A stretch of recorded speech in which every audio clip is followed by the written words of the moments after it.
حدیث کے اندر جو انما الاعمال بالنیات کا تذکرہ کیا گیا ہے، اس میں نیت سے مراد جو ہے وہ اعمال مقصودہ ہیں۔ نیت کے لیے یہ جاننا ضروری ہے کہ کون سی چیز کے اندر نیت کا اعتبار کیا جائے گا اور کون سی چیز کے اندر نیت کا اعتبار نہیں کیا جائے گا، یعنی کون سی چیز کے اندر نیت کرنا ضروری ہے اور کس چیز کے اندر نیت کرنا ضروری نہیں ہے۔ تو ایک ہوتا ہے اعمال مقصودہ اور ایک ہوتا ہے اعمال غیر مقصودہ۔ تو اعمال غیر مقصودہ کے اندر جیسا کہ غسل کرنا اور وضو کرنا، اس کے اندر نیت کرنا جو ہے یہ سنت و مستحب ہے۔ اس لیے اگر کسی انسان نے غسل کرتے وقت پاکی کی حاصل کرنے کی نیت نہیں کری، یا اسی طریقے سے کسی انسان نے وضو کرتے وقت نیت نہیں کری، تو اس کا غسل بھی ہو جائے گا اور وضو بھی اس کی ہو جائے گی، کیونکہ یہ خارجی عمل کے لیے کیے جا رہے ہیں۔ مثلا غسل اگر وہ کر رہا ہے تو پاکی حاصل کرنے کے لیے کر رہا ہے، اور اگر وہ وضو کر رہا ہے تو نماز پڑھنے کے لیے کر رہا ہے۔ تو لہذا اگر ان دونوں چیزوں کے اندر کسی انسان نے نیت نہیں کری تو اس کا غسل بھی ہو جائے گا اور اس کا وضو بھی ہو جائے گا۔ لیکن ہاں، امام شافعی علیہ رحمہ فرماتے ہیں کہ اگر کسی انسان نے غسل کرتے وقت نیت نہیں کری اور یا وضو کرتے وقت نیت نہیں کری تو اس کی نہ تو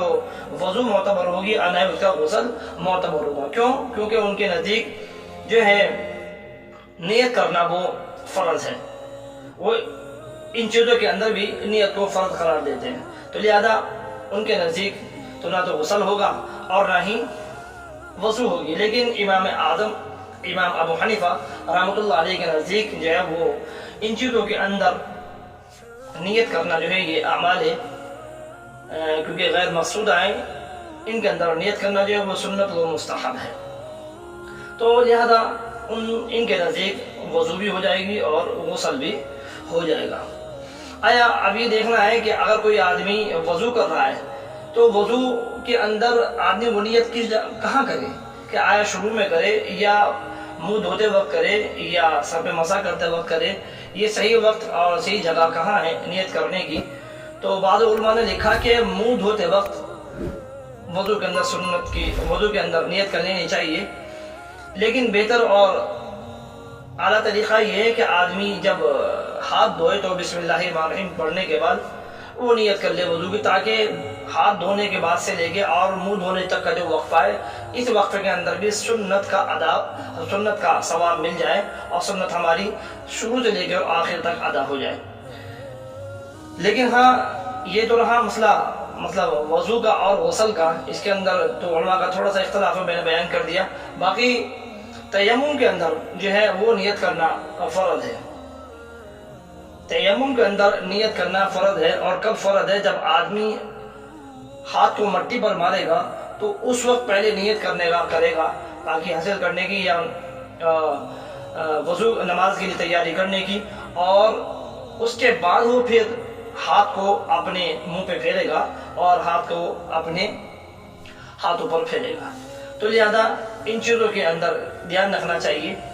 کہ یہ جو حدیث کے اندر ذکر کیا گیا ہے یہ اعمال مقصودہ کا کیا گیا ہے، جیسے کہ مراد یہ ہے کہ اب ہم اگر یہ اعمال مقصودہ ہے، جیسے نماز کا پڑھنا اور روزے کا رکھنا،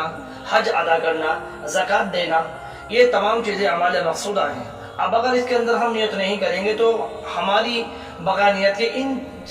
چیزوں کے اندر سے کوئی بھی چیز معتبر نہیں ہوگی،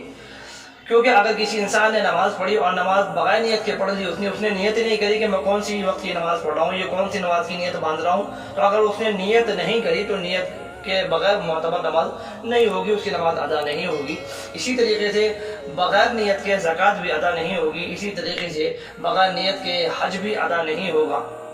اور بغیر نیت کے روزہ بھی ادا نہیں ہوگا۔ تو لہذا